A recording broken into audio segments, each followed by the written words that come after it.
সময় চলে যায়, কথাগুলো রয়ে যায়, কিছু স্মৃতি মনের এক কোণায় রয়ে যায়। আসলে সময়টাই কেমন যেন হয়ে গেছে। তবে আমি কাউকে দোষ দিই না। আমার ভাগ্যে যা আছে তা আমি মনে করি কেউ চাইলেও সরাতে পারবে না।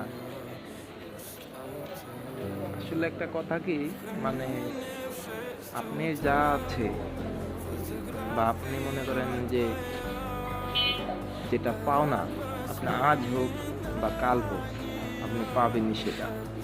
এটা সত্য, এটা আমি মানি। তবে কিছু কথা মনে রয়ে যায়। ভালো থাকুক তারা, তাদের জন্য আমার সবসময় দোয়া থাকবে।